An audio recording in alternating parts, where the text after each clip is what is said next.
အားလုံးပဲမင်္ဂလာပါရှင်ကျမရဲ့ Sim Knowledge Share YouTube Channel ကနေပြန်လည်ကြိုဆိုလိုက်ပါတယ်ဒီနေ့မှာတော့ကျမတို့လူတိုင်းတနည်းမဟုတ်တနည်းကြုံတွေ့ခံစားရမယ်ကြုံတွေ့ခံစားပူကြတဲ့စိတ်ဒဏ်ရာတွေနဲ့ပတ်သက်ပြီးတော့ဒီလိုစိတ်ဒဏ်ရာတွေကိုဘယ်လိုကျော်လွှားနိုင်မလဲဆိုတာကိုဆွေးနွေးသွားမှာဖြစ်ပါတယ်စိတ်ဒဏ်ရာတွေဆိုတာကိုယ့်ရဲ့စိတ်ပိုင်းဆိုင်ရာခံစားချက်တွေကိုထိခိုက်နာကျင်စေတဲ့အရာတွေပဲဖြစ်ပါတယ်ဒီလိုကြုံတွေ့ခံစားနေရပြီးကြုံတွေ့ခံစားဖို့ပြီးဆိုရင်စိတ်တက်မကြပါနဲ့ဖြည့်ရှင်းလို့ရပါတယ်စိတ်ဒဏ်ရာတွေဆိုတာ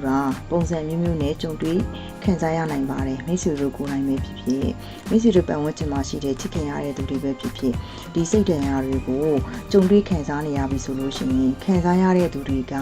အတွေးခေါ်ပြုမှုတွေပြောင်းလဲစေနိုင်ပါတယ်စိတ်ဒဏ်ရာတွေရဲ့ခံစားချက်တွေကထိုးနဲ့ထိုးမတူညီကြပါဘူးတချို့လူတွေမှာဆိုရင်စိတ်ဒဏ်ရာတွေကြောင့်မို့လို့စိုးရိမ်ပူပန်စိတ်တွေများလာမယ်အိမ်မပျော်တာတွေအတိတ်ကဖြစ်ဖြစ်တွေကိုပြန်တွေးပြီးနာကျင်တာတွေဒေါသထွက်လဲတာတွေဖြစ်လာပါတယ်ဒါတွေရဲ့အခြေခံအကြောင်းရင်းကစိတ်ဒဏ်ရာတွေရှိတဲ့အတွက်ကြောင့်ပဲဖြစ်ပါတယ်ဒီလိုကနေမှတစ်စီလူမှုစစ်ဆင်ရေးတွေမှာအခက်အခဲတွေဖြစ်လာတတ်ကြပါတယ်ဒီလိုစိတ်ဒဏ်ရာတွေကိုကုစားဖို့ရအတွက်ကမှန်ကန်တဲ့နည်းလမ်းတွေနဲ့ကြီးကပ်ဖို့ရလိုအပ်ပါတယ်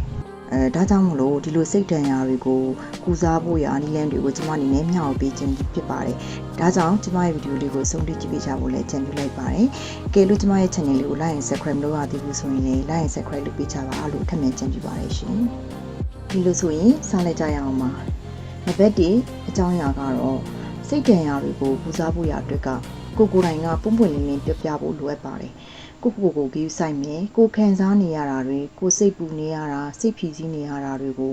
ကိုယ့်ရဲ့ပတ်ဝန်းကျင်မှာရှိတဲ့ယုံကြည်ရတဲ့မိသားစုတွေယုံကြည်ရဆုံးရင်းနှီးရဆုံးသူတွေကိုပွင့်လင်းစွာပြောပြီးတော့မှကိုဖြီးစည်းနေရတဲ့အကြောင်းရင်းတွေကိုစိတ်ဒဏ်ရာကိုရဲ့စိတ်ဖြီးစည်းမှုတွေကိုပြမှသာလျှင်ဒီအရာတွေကိုဖြည့်ရှင်းနိုင်မှာဖြစ်ပါတယ်ဒီလိုတွေနဲ့မှအဆင်မပြေဘူးဆိုလို့ရှင်တော့နေစရာဆင်အောင်အနေနဲ့ဆွေးနွေးတိုင်ပင်သင့်ပါတယ်ဥပမာလေးနဲ့ပြောရမယ်ဆိုလို့ရှင်ကျမတို့နိုင်ငံမှာကိုဗစ်ကနေစပြီးတော့မှရရှိလာတဲ့စိတ်ဒဏ်ရာတွေက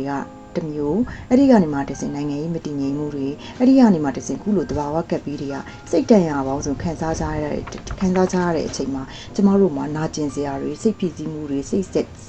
အဆင်ပြေမှုတွေကလူတိုင်းမှာမျိုးစုံရှိနေတတ်ကြပါတယ်ဒါကြောင့်ဒီလိုစိတ်ဒဏ်ရာတွေရှိနေပြီဆိုလို့ရှိရင်ကိုယ်တိုင်ကပုံမှန်လေးလေးပြောဆိုပြီးတော့မှဆွေးနွေးဖြေရှင်းမယ်ဆိုလို့ရှိရင်အဆင်ပြေသွားစေမှာဒီလိုစိတ်ဖြစ်စီးမှုတွေစိတ်ဒဏ်ရာတွေကရောနေလာစေမှာဖြစ်ပါတယ်။နောက်နှစ်အကြောင်းအရာတွေကတော့မိတ်ဆွေတို့ဝါသနာပါတဲ့အလုပ်တွေကိုလုပ်ဖို့ရလိုအပ်ပါတယ်။လူရာတွေလုပ်ရမှာလဲဆိုလို့ရှိရင်ဥပမာကိုယ်တိုင်ကသချင်းဆိုတာမျိုးတွေexercise လုပ်တာမျိုးတွေ meditation လုပ်တာမျိုး yoga လေ့ကျင့်တာမျိုးစာအုပ်ဖတ်တာဝါသနာပါတာမျိုးဆိုလို့ရှိရင်ဒါမျိုးလေးတွေလုပ်မယ်ဆိုလို့ရှိရင်လူရဲ့စိတ်ကနည်းနည်းပေါ့လာပြီးတော့မှဒီလိုစိတ်ဖိစီးမှုတွေရောနေလာမယ်စိတ်ဖိစီးမှုတွေရောနေလာမယ်ဆိုလို့ရှိရင်လူကလည်းပျော်ရွှင်လာပြီးတော့မ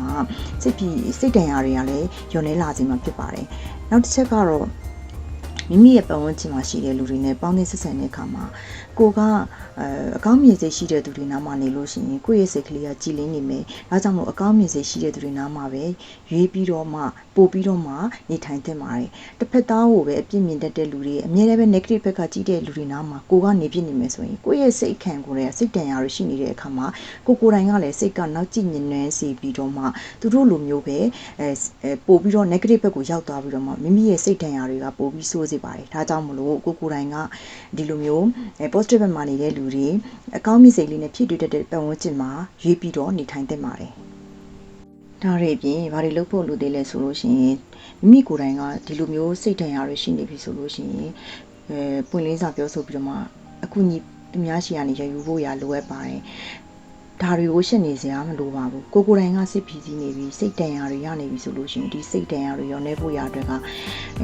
လိုအပ်လို့ရှိရင်ကိုညီရမယ်ကောင်ဆယ်လင်းလုပ်ဖို့ရလိုအပ်တယ်ဆိုလို့ရှိရင်ကောင်ဆယ်လာတွေနဲ့ဆွေးနွေးတိုင်ပင်ရမယ်ဒါတွေအပြင်တခြားသူတွေစီကနေလည်းအကူအညီတွေရယူရမယ်မိမိကိုယ်တိုင်ခက်ခဲတွေကိုပွင့်လင်းစွာပြောဆိုပြီးတော့မှအကူအညီတွေယူရမယ်လိုအပ်လို့ရှိရင်ကောင်ဆယ်လာတွေနဲ့ဆွေးနွေးတိုင်ပင်ရမယ်ဒါတွေအပြင်မိမိရဲ့စိတ်တည်ငြိမ်ဖို့ရအတွက်က meditation လုပ်တာမျိုးတွေ yoga လေ့ကျင့်ခန်းလုပ်တာမျိုးတွေဒါမျိုးတွေကိုလုပ်ရမယ်ကျမဆိုလို့ရှိရင်ကိုယ့်ရဲ့ trauma တွေကိုပြောက်ဖို့ရအတွက်ကမနေ့ဆိုရင် journaling ရေးတယ် meditation လုပ်တယ်ပြီးလို့ရှိရင် exercise လုပ်တယ်ဒီလိုနေ့တွေမှာဆိုလို့ရှိရင်လူကနည်းနည်းလေးပေါ်ပါနေတယ်မလို့ဖြစ်တဲ့နေ့တွေမှာဆိုသူကလေးလံထိုင်မှန်းနေတယ်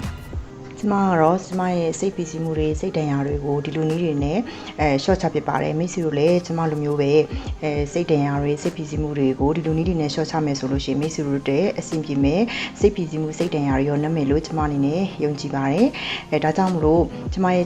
နောက်ထပ်စိတ်ဝင်စားပဲဗီဒီယိုလေးတွေကိုလည်းပဲစောင့်မျှော်ကြည့်ရှုရင်ကျမရဲ့ channel လေးကို like and subscribe လုပ်ပေးကြဖို့လည်းထပ်မံတောင်းဆိုပါတယ်ရှင်အားလုံးကိုကျေးဇူးတင်ပါတယ်